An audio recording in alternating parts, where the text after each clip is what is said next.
everybody! My name is Sam Connolly. I'm an educator at the Children's Museum and Theater of Maine. And today I'm coming to you live from my very own kitchen.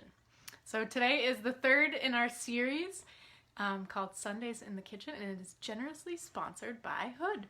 So thank you so much, Hood. So today we are making homemade yogurt. So what you'll need is about 2 quarts of milk. You can use skim milk or whole milk. The higher the fat content, the richer the yogurt's going to be. And then you'll need about 2 to 3 tablespoons of yogurt, and then a cooking thermometer, and that's it. So, all right, check it out. So the first thing you need to do is you got to put your milk on the stove in a big pot.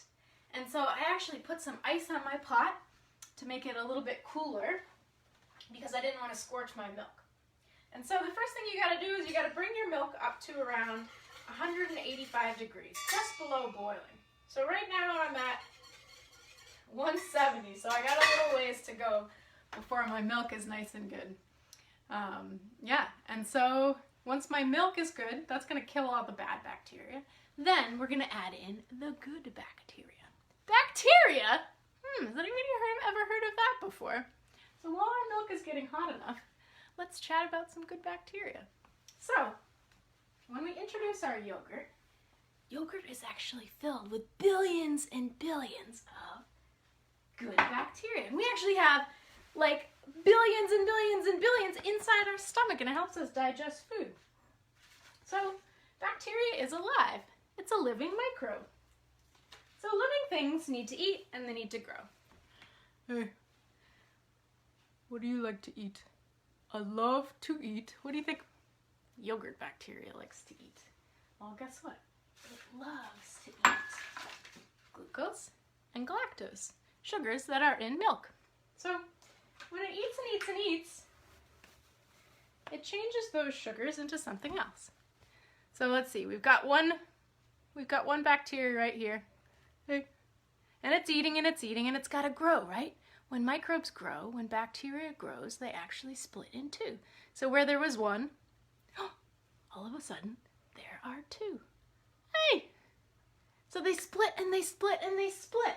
So where there was 2, all of a sudden, there will be 4. 1, 2, 3, 4.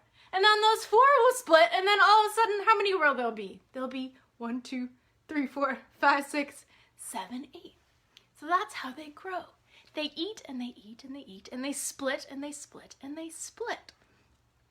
So we talked about they love to eat those sugars, right? Glucose and galactose are actually in milk.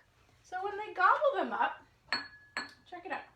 So let's pretend that this purple bowl is filled with glucose and galactose. So our little bacterias are eating.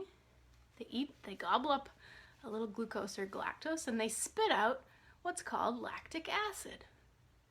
So check it out. Does our milk look the same anymore? It's starting to change. And after a while, when they've eaten and eaten and spit out, check out our milk. It's not just milk anymore. It's got tons of lactic acid in it. And this process is called fermentation. So it's changed the milk into something completely different. And that's going to be yogurt. So that's how yogurt is made. Those little tiny bacterias are gobbling and gobbling up our glucose and galactose, and then they're spitting out lactic acid. And this process is called fermentation, and it's what makes yogurt. All right, so let me check my temperature right now. I should probably be close. All right, we're at 175, so I got about 5 degrees to go. So while I'm waiting for that to go 5 degrees, check it out. You could do this slowly, but I want to do it faster for you guys. So I've actually got a bowl full of ice water here. So once it hits 185, I'm going to pull it off the heat, and I'm going to put it right in my ice bucket. And the magic number here is 110. So I'm going to bring it back down to 110. And once it comes down to 110, that's when I'm going to introduce my bacteria. That's when I'm going to introduce my yogurt. So remember, the yogurt has lots of live, living microbes, living bacteria inside of it. Now, it takes them a bit of time to eat and eat and eat and split and split and split. So we're going to give them about 6 to 12 hours to do that, to produce the lactic acid. So the longer you let them sit and grow, so if you let your yogurt sit for 12 hours, it's going to be a little bit more tangy or acidic. You know that taste in your mouth when you kind of go like this? Get that acid? So the longer the yogurt grows, that lactic acid, the more tangy it'll be. So yeah, if you don't like your yogurt super tangy, you can let it sit for around 6 hours. All right, let me check my temp. Woo, yay, we're at 180. All right, 180. I'd show you the thermometer. Oh, I can show you the thermometer, but it's going to be backwards. Yeah, it's going down now. See as soon as I pull it up. All right, so I'm going to grab my pot, put it inside my ice cube bath here.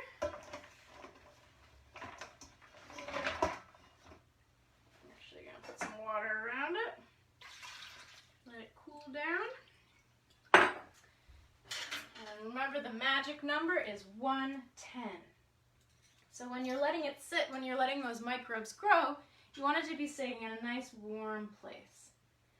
All right, so already we are down to around 170. So it's cooling down. So I'll let it cool. I'm going to whisk it a little bit so that the air can get into it.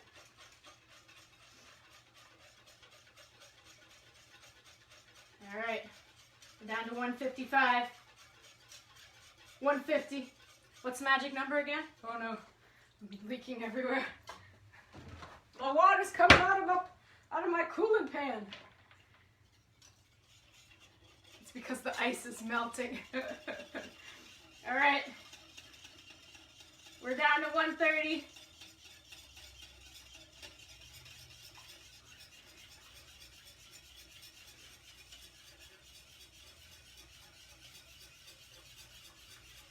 About to hit 125.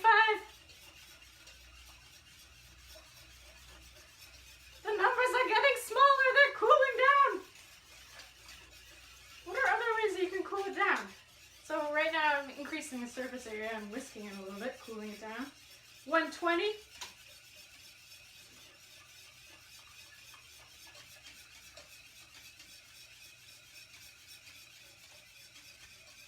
115. Come on, 5 more degrees. Here we go, here we go. Ooh, my arm's getting tired.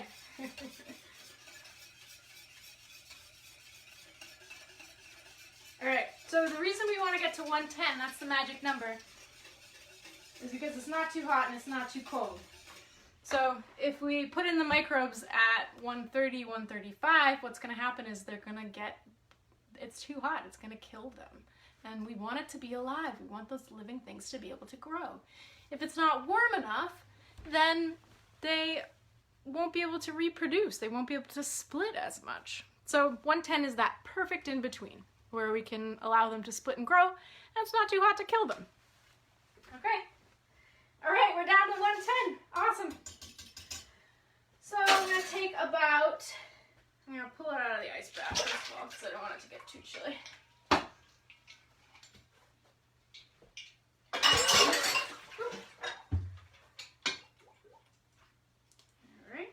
I'm going to take about a half a cup of milk. Half a cup right there. Everything's backwards so you can't read it. Alright, half a cup of milk. And then I'm going to take 2 tablespoons of my yogurt. Will you help me count it out? You ready? Or 3 to 4. Doesn't really matter. You just need a little bit. 1, 2. Oops.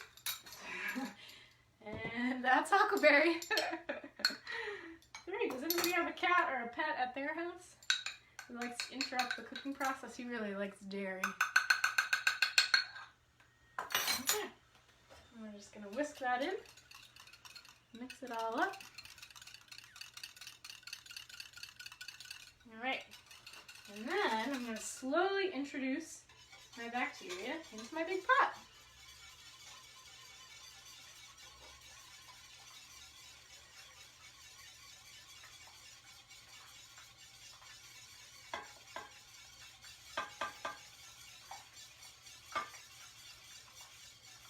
Whisking it all in. Okay.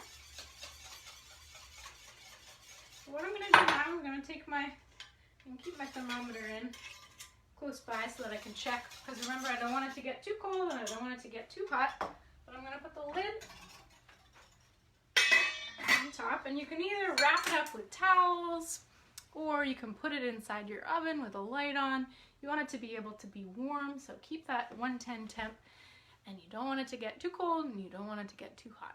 So I'm going to let my yogurt ferment for about 6 to 8 hours, and then you can let it cool in your fridge for about 4 hours and it'll start to thicken up.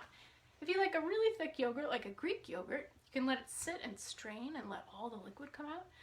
But otherwise, I kind of like my yogurt a little bit richer with some liquid, so I'm not going to strain it. I'm just going to put the pot in a nice warm spot so that all those good bacteria can grow and eat all that glucose and galactose from the sugar, from the milk, all those sugars, and turn it into lactic acid, turn it into yogurt. All right, guys, so if you make some yogurt, let me know how it goes. If you've got any questions, let me know too. So I've made yogurt a couple times, but my dad is the expert, so I have him on call. So let me know if you have any questions. All right, take care, guys.